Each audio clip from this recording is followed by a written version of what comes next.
Olá, amados, é uma alegria, uma honra, é um prazer enorme estar aqui conversando com você a respeito desse programa, desse projeto, a Igreja em Sua Casa. Como é bom levar a mensagem de Deus, a palavra de Deus ao seu coração. A palavra de Deus é viva, ela é eficaz, a palavra de Deus é espírito, ela é vida. A palavra de Deus, ela mexe conosco, ela nos constrói. A palavra de Deus nos leva a pensar como Deus pensa. Eu aprendi há muitos anos atrás que se eu mudar a maneira de eu pensar, eu mudo os meus resultados. Então é como é importante você encher o seu coração, a sua mente, o seu espírito da palavra de Deus, para que você tenha os resultados que a palavra de Deus contém. Por isso que nós estamos aqui sempre ministrando a palavra de Deus. Na semana passada, nós conversamos um pouquinho sobre a arca.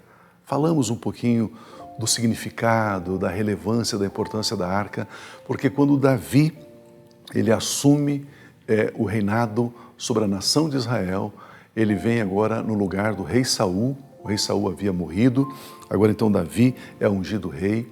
E o texto diz aqui em 1 Crônicas, capítulo 13, tornemos a trazer para nós a arca do nosso Deus, porque nos dias do rei Saul, nós não nos valemos dela, nós não recorremos a ela, nós não dependemos da arca.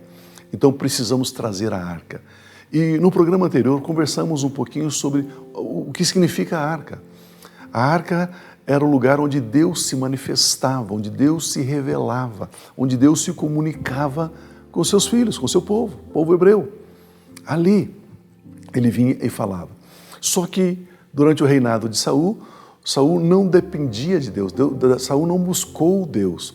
Saul não queria saber qual era a direção de Deus, qual era a vontade de Deus para o seu governo, para o seu reinado. Saul simplesmente abandonou, desprezou, virou as costas. Agora vem Davi e diz, não, precisamos trazer a arca, precisamos ter comunhão com Deus, relacionamento com Deus, ouvir Deus, saber o querer de Deus, ser guiados por Deus. E aí então Davi pede para trazer a arca para Jerusalém. Fazendo uma aplicação para nós, a arca é um tipo, uma figura de Jesus. O apóstolo João, ele escreve no seu evangelho que o verbo se fez carne e habitou entre nós. A palavra habitar aqui no grego é tabernaculizar. Ele se tornou um tabernáculo, uma tenda, Jesus habitou entre nós. E através de Cristo Jesus, assim como a tampa da arca é o propiciatório, é o lugar de favorecimento, é o lugar de graça, Jesus Cristo, ele trouxe a graça e a verdade. E agora então eu e você nos comunicamos com Deus, nos relacionamos com Deus através de Cristo Jesus. Agora pense assim, Saul, ele não usou a arca, ele não se valeu, ele não dependeu da arca, ele dependeu de si mesmo. Muitas vezes, até nós cristãos hoje, também nós não nos valemos de Cristo Jesus, não dependemos de Cristo Jesus, não buscamos Cristo Jesus.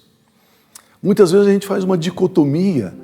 Olha, domingo eu fui no culto, domingo eu cantei, domingo eu orei, mas na segunda-feira é comigo. Eu vou arregaçar as mangas, agora eu tenho que ir à luta, agora eu tenho que trabalhar, eu vou falar com fulano, com Beltrano, agora então eu vou buscar conselho de A, de B, de C, eu tenho alguém que vai me auxiliar, alguém que vai me ajudar, e nós não dependemos de Cristo Jesus. É como se Cristo Jesus só conhecesse, só soubesse a respeito de questões de louvor, de adoração, de igreja, e que ele não tivesse nenhum conhecimento em nenhuma outra área daquilo que nós chamamos de secular. E aí nós não dependemos de Jesus. Era esse erro que Saul cometeu e era esse erro que Davi queria evitar de se cometer. O Senhor Jesus, quando ele fala aqui em João capítulo 15, no versículo 5, ele diz, eu sou a videira, vocês são os ramos, se alguém permanecer em mim e eu nele, esse dará muito fruto, pois sem mim vocês não podem fazer coisa alguma. Sem mim vocês não podem fazer coisa alguma. Ah, amados, se nós entendêssemos o que Jesus está dizendo, ele está dizendo, sem mim você não pode fazer coisa alguma. Sem mim nada podeis fazer, nada.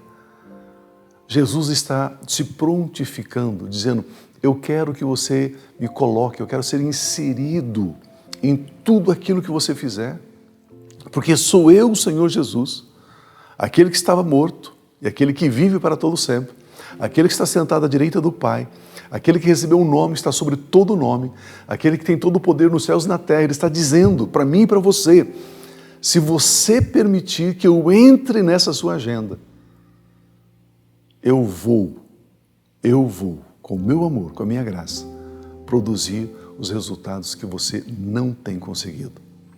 Vocês se lembram que Pedro e os demais amigos passaram a noite toda pescando? Vocês se lembram disso? E pela manhã, então, Jesus chega ali na praia, Pedro estava lavando as redes com os demais amigos dele, e Jesus, então, entra no barco de Pedro, traz uma mensagem, traz um sermão, traz um ensinamento às pessoas que estavam ali, e depois ele volta-se para Pedro e diz, escuta, vamos ali onde as águas são mais profundas e vamos lançar as redes? É interessante que Pedro diz, não, nós pescamos a noite toda e não apanhamos nada.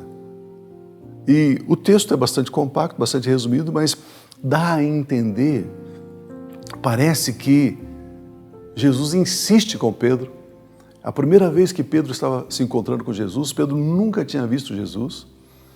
E agora então ele vai no lugar com seu barquinho onde a água é mais profunda, lança a rede, e o texto diz que a rede veio cheia de peixes. Eles fizeram sinal aos outros barcos e veio um outro barco e os dois barcos se encheram de peixe, quase indo a pique, quase afundando. Você percebe que é isso que Jesus está dizendo para mim? É isso que é se valer da arca? É isso que é depender de Deus? Mas, amados, é uma dependência consciente, proposital, intencional. Eu quero confiar, eu quero depender. Jesus, eu sei que sem o Senhor eu nada posso fazer. Nada. Eu, como pastor aqui na igreja, preciso dele.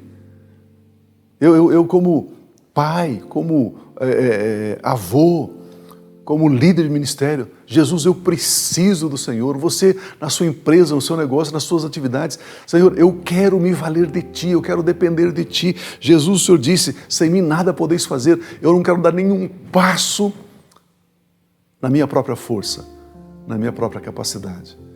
Eu quero fazer de hoje em diante, daqui para frente, tudo que eu fizer, eu quero fazer em nome do Senhor Jesus, na dependência do Senhor Jesus, confiando no Senhor Jesus.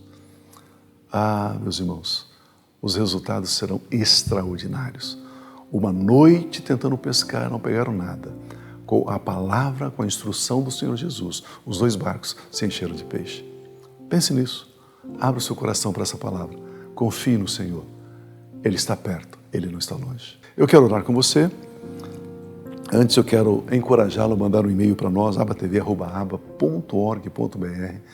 Mande aí o seu testemunho, como você tem recebido essa palavra.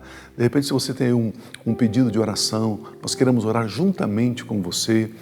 E eu tenho certeza, como a Bíblia diz, a oração de um justo é poderosa e eficaz. Agora imagina as nossas orações aqui, juntamente com você, somada em um grupo de justos, pessoas justificadas. Como isso é tremendo, como isso é maravilhoso, ok? Vamos orar. Pai Celestial, obrigado. Obrigado porque nós podemos agora declarar, confessar a nossa profunda, radical dependência de Cristo Jesus. Jesus, sem Ti nada podemos fazer. Nós não queremos mais escolher na nossa força, decidir na nossa força, ir ouvir na nossa força, comprar ou vender na nossa força. Jesus, nós dependemos de Ti. Declaramos isso, reconhecemos isso. Espírito Santo, por gentileza, abra os olhos do nosso entendimento, abra os olhos do nosso coração, porque sabemos que somente Jesus Cristo tem todo o poder nos céus e na terra. E pela fé nós nos conectamos a este poder. E por isso declaramos agora saúde do alto da cabeça à planta dos pés. Declaramos portas abertas, trabalhos. Declaramos esse negócio crescendo, prosperando de uma forma ímpar, inigualável, inusitada. Porque Jesus é o Senhor quem está enchendo os nossos barcos. Pai, Nós recebemos isso com gratidão, em nome de Cristo Jesus. Amém, amém. Permitindo Deus, voltaremos então na próxima semana com mais um programa A Igreja em Sua Casa. Permaneçam abençoados.